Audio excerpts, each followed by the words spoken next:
Today I'm going to be turning this into this. Hey everybody, welcome back to the Forge. The other day I was on Facebook and Pop's Knife Supply posted that they're having a new challenge using their new ProCut steel. What is ProCut steel? I don't know very much about it, but I've been doing some reading up. Basically, what they did was partner with Dr. Larrin Thomas, who is aka the knife steel nerd, to make a better knife steel. It's supposed to have good hardenability, easy to work with in the forge, easy heat treat. So I'm looking forward to trying this. So let's take a look. What you can do is just get on the Pop's Knife Supply. I'll put a link in the description, and you can order this challenge kit, and it's only 17 bucks. So I'm figuring, what the heck? So let's take a look and see what's in this kit, and I'm going to tell you how I've got a plan on taking on this challenge.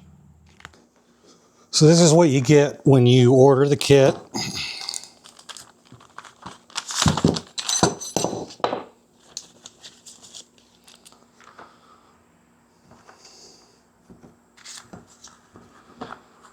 We get one piece of ProCut steel, and this isn't very big.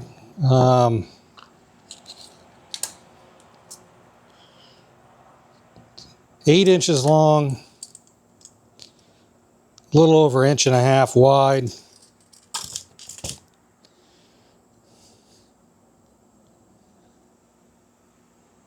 And it's about 1/8 thick. So it's not a very big piece of steel. You also get these powder blue knife handle scales. I'm going to remain quiet on that. Get a ProCut sticker for the refrigerator. And we get a little rundown of the history and composition. And more importantly, they give us their suggested heat treat cycles to get the most out of this steel, which is super handy. If you're ever trying to figure this stuff on your own, it takes you forever. And most steels nowadays, though, when you purchase them somewhere on the web or the manufacturer, you can get a heat treat sheet on this. I'm not going to go in a lot of detail today on heat treating. I'll probably do a video on that later. But if you follow their suggested heat treat cycles, you can get some really good performance out of this steel, it sounds like. Another thing I found interesting, see, I'm not going to read this verbatim, but another thing is that another goal they were trying to go at with creating this steel was high nickel content. It could be used in the bright layer in any pattern welded Damascus. So I'm going to see how this goes, and I usually use 15N20, but I wouldn't mind maybe substituting this ProCut for the 15N20 for a couple different projects and see how it goes. On to the competition itself. I'm going to be honest with you. Some of you may know I make bigger knives. I don't make small knives. That being said, I think that there's enough steel here. One of their specs on, or not limitations, but they said that in this competition you can either stock removal, which means just cut your profile out of this piece of steel, or you can forge it. So I'm thinking that there's enough steel here I can forge a fillet knife. I think it would go good with the steel, how they say its performance goes. Also, I'm trying to think of a crafty way to use these baby blue handle scales. That being said, I think I'm going to aim at using some blue liner material with these, and I need to get some blue pins. I'll do that. But also I think I'm going to maybe segment these a little bit. This is a piece of stabilized maple burl, and maybe putting this segmented to kind of break this color up. I think I might do that. So I'm going to start on this project immediately. This isn't going to be a step-by-step video. But what I will do though is once I get things wrapped up, I will show you what we come up with.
Okay everybody, I just quenched this blade, and there's something that I found really interesting about this steel. I was going over the data sheet, and like I said before, in this data sheet this gives you the recipe to get the best performance out of your steel.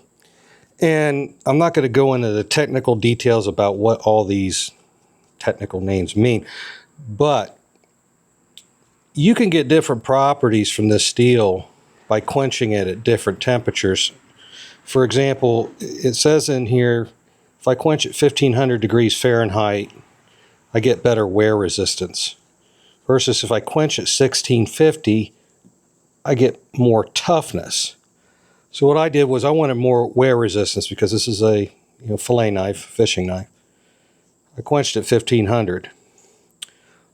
Also, you can get different properties in your tempering temperatures. So if I temper at 300 to 400 degrees, I get better hardness and edge retention. So I'm going to do that. I want more edge retention because fillet knives are supposed to be pretty sharp, and I want it to be able to hold that edge. But if I want more toughness, I'd want to temper at 450.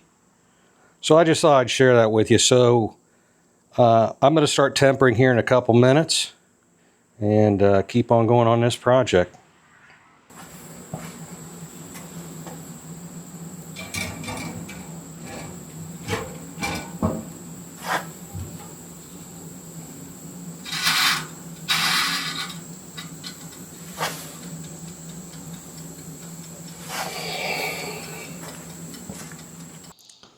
So here's a little progress we're making on the fillet knife for the ProCut challenge.